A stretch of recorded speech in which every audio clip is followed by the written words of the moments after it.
नाज़रीन अस्सलाम वालेकुम। तो आज हम बात कर रहे हैं कुल उस्मान जो सीज़न 5 चल रहा है उसका एपिसोड 184 बनता है। तो मैंने सोचा इस पर वीडियो बनाते हैं क्योंकि हमारा जो जियो का चैनल है उर्दू डब्ड तो थोड़ा सा पीछे जा रहा है, तो इसलिए वो तुर्की वाला चैनल थोड़ा सा आगे, तो मैंने सोचा इस पर वीडियो बना देते हैं।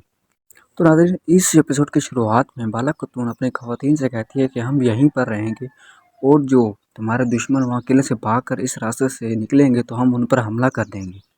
किले में यानी जिस किले में इमरान तैगिन ठहरा होता है उस किले में लोग बहुत खुश होते हैं और वह जश्न मना रहे होते हैं। किसी को कानो कान खबर नहीं होती कि यहाँ पर हमला होने वाला है, किसी को कुछ नहीं पता होता, वो अपनी खुशियों में मगन होते हैं। ओलिविया खतून जो कि इमरान तैगिन के साथ उसी किले में मौजूद होती है, इमरान तैगिन को कहती है कि लोग आप पर फख्र करते हैं। और उसके थोड़ी देर बाद घोड़ा गाड़ी पर कोई सामान आता है जिसमें कुछ सोना होता है। इमरान तैगिन उस घोड़ा गाड़ी के पास आता है और उसके ऊपर बैठ कर उसमें बक्सों में से जो सोना होता है उसको निकाल कर अपनी आवाम के ऊपर फेंकने लगता है, उनके अंदर बांटने लग जाता है। इमरान तैगिन अपने लोगों से खिताब करते हुए कहता है कि रोम में दहशत फैलाने वाले उस्मान की मौत का वक्त आ गया। उसकी आजिज़ की सरजमीनें हमारे घोड़ों की नालों के नीचे तबाह हो जाएंगी और उसके सिपाही हमारे सिपाहियों की तलवारों से मौत का मजा चखेंगे। और उसके साथ साथ ये भी कहता है कि मैं इन सरजमीनों को जन्नत में बदल दूंगा।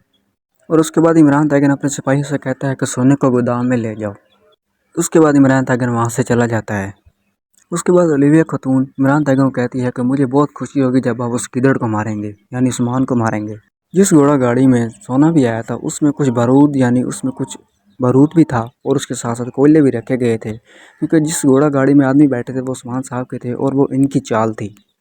जैसे ही कोयले बारूद के अंदर गिरते हैं वहाँ पर बहुत बड़ा धमाका हो जाता है और नीचे से उस्मान साहब कहते हैं हाँ, इस धमाके की वजह से इनकी रूह ज़रूर काँप गई होगी।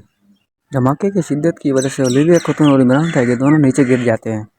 उसके बाद उस्मान साहब के सिपाही आहिस्ता आहिस्ता कर किले में दाखिल होना शुरू हो जाते हैं और जंग शुरू हो जाती है।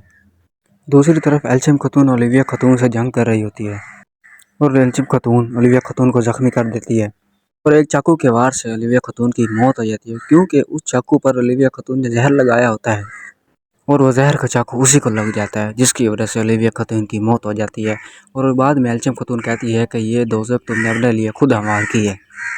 और दूसरी तरफ उस्मान साहब इमरान तैगिन का पीछा करते हुए उसके मरकजी कमरे में दाखिल हो जाते हैं जहाँ पर वो अपने तख्त पर बैठा होता है और वो उस्मान साहब से कहता है क्या तुम जानते हो कि मुझे रोम का जल्लाद क्यों कहा जाता है। उस्मान साहब जवाब में कहते हैं तुम टेंशन न लो, तुम फिक्र न करो, तुम्हारे मरने के बाद तुम्हें जल्लाद ही कहा जाएगा।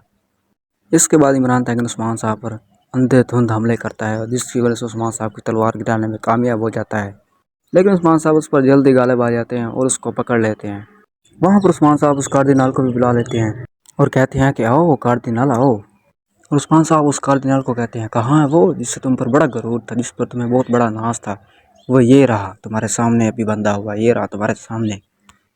उसके बाद उस्मान साहब उस कार्दिनाल को कहते हैं कि तुम अपनी जगह पर वापस जाओगे और वहाँ पर जाकर ये सब कुछ बताओगे। उसके बाद उस्मान साहब के हुक्म पर उस्मान साहब के सिपाही को उस कार्दिनाल को वहाँ से ले जाते हैं। उस्मान साहब अपने सिपाही से कहते हैं कि इस गलीस को यहाँ नीचे लेकर आओ। उस्मान साहब इमरान तैगिन से कहते हैं कि तुम अपने नस्ब के लिए सिर्फ़ और सिर्फ मायूसी हो और कुछ नहीं, तुमने तो अपने मज़हब के साथ गद्दारी की, बताओ तुम जैसे कुत्ते की माँ और कौन कौन सी बुराइयां बयान करूं। उस्मान साहब इमरान तैगिन कहते हैं जाते जाते एक खबर और सुन लो कि इमरान और एल्शिम खतून की शादी होगी और वही तुम्हारे लिए बहुत बुरी खबर होगी। इमरान तैगिन उस्मान साहब को कहता है कि तुम अपने मकसद में कामयाब हो गए। हाँ, उस्मान साहब इमरान तैगिन को ज़ोर से पकड़ कर नीचे फेंकते और कहते हैं कि अपनी गंदी ज़ुबान से तुर्कों का नाम ना लेना, हरगिज़ मत लेना अपनी गंदी ज़ुबान से तुर्कों का नाम। उसके बाद उस्मान साहब एक कमान उठाते हैं। उसके बाद उस्मान साहब को इमरान तैगिन कहता है कि लानत हो तुम्हारी आवाम पर और तुम पर, लानत हो तुम्हारे रस्म रवाज पर। उसके बाद उस्मान साहब कमान से इमरान तैगिन का गला घोंट देते हैं, जिसकी वजह से इमरान तैगिन की मौत हो जाती है और वो अपने अंजाम को पहुंच जाता है। तो दोस्तों आपकी इमरान तैगिन के बारे में क्या राय, इसने कितने दुश्मनों को कत्ल किया, आप इसकी राय कमेंट में ज़रूर दें। वाकई इसने बहुत से मुसलमानों को कत्ल किया, जब आया था तो इसने अपनी दहशत मुसलमानों की तरफ बिठा ली, लेकिन उस्मान साहब बहुत ही बहादुर हैं जो कि इन्होंने इस पर गलबा पा लिया और इसको इसके अंजाम तक पहुंचा दिया। बहुत से दुश्मन उस्मान साहब के आगे आए, बहुत से आए, लेकिन उस्मान साहब ने सबको शिकस्त दी और ये इनके आगे तो कुछ भी नहीं था, लेकिन फिर भी इसने बहुत से मुसलमानों का खून बहाया।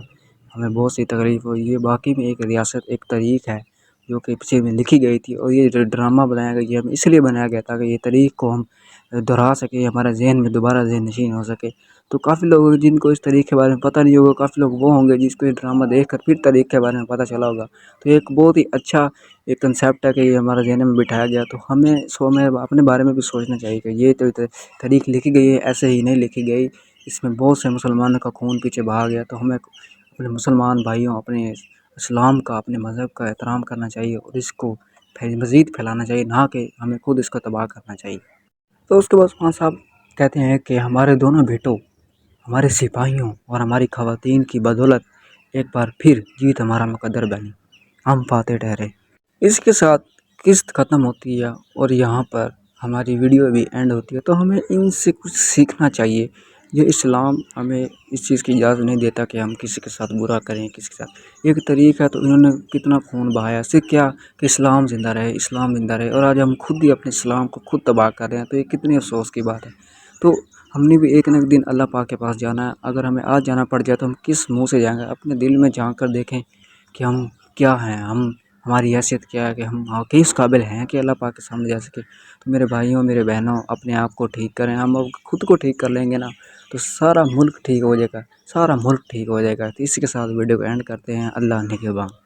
اس کے ساتھ یہ بھی بتاتا چلوں کہ یہ میرا فرسٹ ویڈیو ہے، جیسے کہ آپ کو پتہ ہوگا یہ میرا فرسٹ ویڈیو ہے، تو میری ویڈیو شاید اچھی نہیں ہوگی زیادہ، تو میں کوشش کروں گا کہ زیادہ امپروو کروں، کیونکہ یہ ہم ویڈیو آپ ہی لوگوں کے لیے بناتے ہیں اور اپنے آڈینس تک پہنچاتے ہیں تاکہ آپ کو صحیح سمجھ آ سکے۔ اگر ویڈیو کا کوئی پارٹ اگر آپ کو اچھا نہ لگا تو اس کے لیے معذرت۔ آئندہ کوشش کریں گے اس سے بھی مزید اچھی ویڈیو بنائیں۔ اگر ویڈیو اچھی لگے تو چینل کو سبسکرائب کریں، ویڈیو کو لائک کریں۔ اللہ حافظ۔